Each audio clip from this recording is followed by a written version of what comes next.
through 75 counties and hundreds of investigations, from the most violent crimes to petty infractions. This is Arkansas Crime Watch with Kevin Kelly. Caught on camera, 2 suspects defacing and vandalizing a Confederate monument in Little Rock. Good evening and thanks for watching Arkansas Crime Watch on Fox16.com. I'm Kevin Kelly. The crime happened July 10th at the Oakland and Fraternal Historic Cemetery, but so far, no arrests have been made. Our Hunter Hoagland has reaction from the caretaker and gives us a closer look at some of the damage. Oh gosh, yeah, it's just, every time I look at it, it makes me mad. On top of a mass grave for 900 Confederate soldiers. Defund pigs, no justice. New messages replace the ones engraved a century ago. Got the Black Lives Matter again, and they disrespect our president. Right here, just plain as day, no hate. You can tell that's hate involved in this. In a matter of minutes on Friday morning, history went from this to this. My heart fell down into my boots.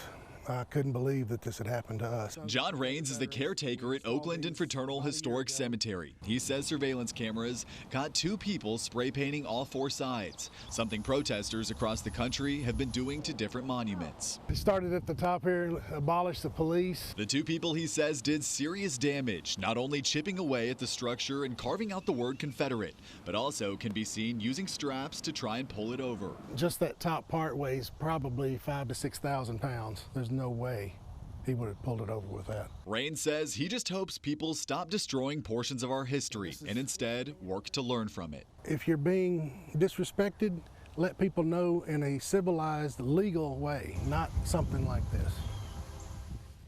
Here's a closer look at the suspects involved. Take a good look and keep in mind a $5,000 reward is being offered for information leading to the arrest and conviction of those involved. So if you know who these 2 people are and where they might be sure to call local authorities. Little Rock police investigating a homicide after a body is discovered early Friday morning. According to police, someone called authorities at around 10:15 who found a body in the 2000 block of Brown Street. Police arrived and based on the evidence determined it was in fact a homicide. The investigation continues. Police in Springdale make an arrest in a fatal hit and run. Officers found Mary Frank dead on Oak Hill Drive Wednesday night. 24 hours later, Marcus Grogan, the man you see here, was arrested and charged for leaving the scene of an injury accident. Grogan was booked into the Washington County Jail after being questioned by detectives. The investigation is ongoing and additional charges are possible. A North Little Rock man sits behind bars facing a first-degree murder charge after police say he stabbed 4 people. Police say 44-year-old Baron Brown first stabbed 68-year-old Johnny Mency in the early morning hours of July 11th. It happened along the 5000 block of South Woodland. Police say he then walked to another location and stabbed 3 other people who were treated and then released. Brown remains behind bars on a $1 million surety bond. Arkansas State Police arrest 2 people in connection to the death of a man on Skipper Bridge Road in Dermott last Friday. 27-year-old Mario Milton is now charged with first-degree murder and battery. 24-year-old Alicia King is facing a charge of hindering apprehension and prosecution. State police believe the 2 of them are responsible for the shooting death of 49-year-old Johnny Hayes and injuring his mother, 64-year-old Carolyn Hayes, on July 10th at a home located on Skipper Bridge Road. For the first time in 17 years, the U.S. carried out a federal execution on a man who killed a family from Pope County. Daniel Lee was put to death by lethal injection in Indiana Tuesday morning. His execution came after a legal tug-of-war over whether to delay it. But the Supreme Court overruled a federal judge's decision to stay the execution. When asked if he had any final words, Lee said he was not a murderer and that an innocent man was being killed. The victim's family did not release a statement following his execution, but we did talk with Baker Curris, the family's attorney, about the outcome. They weren't trying to stop the execution. They simply wanted the right, as Arkansas law provides, to be there when it happened and be together where it happened. And the U.S. government used its full force, its full might, armies of lawyers to keep them from being there. All at the same time saying that they were doing this for the families of the victims.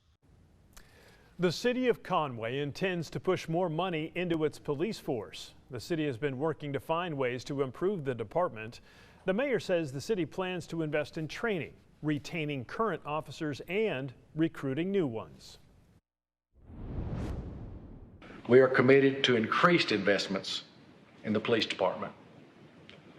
This increased investment will be for training and focus on retaining the great officers we have and recruiting officers that understand the true meaning to serve and protect. The amount of the investment has yet to be determined. Turning now to our Crime Tracker report. Garland County Sheriff's deputies arrest a suspect in connection to a double homicide over the weekend. 38-year-old Corey Damon Smith remains behind bars at this hour. He's facing 2 counts of first-degree murder, fleeing in a vehicle, and a parole hold. He remains in jail on 0 bond. Deputies believe he shot and killed 2 women last Saturday evening at the Ashley Cade apartment complex on Acres Road. A 911 caller provided law enforcement with a description of the car Smith was in. After a short chase involving a number of different law enforcement agencies, Smith was arrested in Saline County. Sheriff's deputies in Bradley County continue to investigate a homicide that happened July 13th. Authorities found the body of 44-year-old Chrissy Lee Jacks outside a home near Buck Fever Highway in the town of Banks. Deputies say Jacks' body was sent to the state crime lab to determine a cause of death.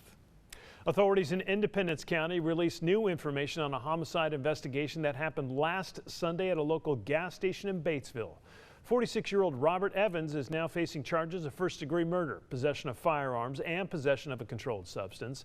He's currently being held on a $1 million bond. Police say Evans shot and killed 34-year-old Andrew Milton after an apparent drug deal went bad. Milton was shot 5 times but was able to tell police when they arrived that Evans shot him. A witness then told police Evans took off in a red Ford F-150, which was later pulled over. Officers found Milton laying in the back of the truck with a gunshot wound to his shoulder. He was treated and then hauled off to jail, where he remains. People living in Maumelle warning others that someone is using fake $100 bills at yard sales. A homeowner said a couple used one at a garage sale last Saturday. The bill is now in the hands of the bank and is being reported to authorities. The cost of counterfeiting money, a $250,000 fine, and up to 20 years in jail. A Crime Watch update as authorities continue to look for the suspect responsible for a double murder in Camden more than a year ago. Jory Worthen is accused of killing his girlfriend Alyssa Cannon and her 4-year-old son Braden in June of last year. Our Stephanie Sharp spoke with Alyssa's mom earlier this week, who was still demanding answers as to where Worthen is. I have to speak for them, because nobody else can. Angela Cannon holds back tears. They didn't deserve what happened to them at all. Angela's only daughter, Alyssa, and only grandchild, Braden, were murdered in Camden on June 25th, 2019. The suspect, Jory Worthen, is still on the run. I don't understand why he can't be found. Camden police, along with U.S. Marshals, are searching for Worthen. Angela says she hasn't heard much from investigators. I know they can't tell me a whole lot, but I mean, they could tell me something to give me some kind of hope. Last year, one man, Montez Woods, was arrested and later pled guilty for helping Worthen escape. Angela also says after the murder, detectives found Alyssa's car in Seattle, Washington, but no signs of her daughter's killer. Well, I just don't believe in Seattle, Washington, there's no cameras on the streets surrounding that business that didn't catch something. I just don't believe that. She believes someone knows something and hopes they come forward so she can get justice for her family. Have their whole lives ahead of them. And it's just not fair, and I don't want anyone to forget them. A Camden police detective tells us they are working this case daily. There is a reward for information leading to Jory Worthen's arrest. Keep in mind you can remain anonymous.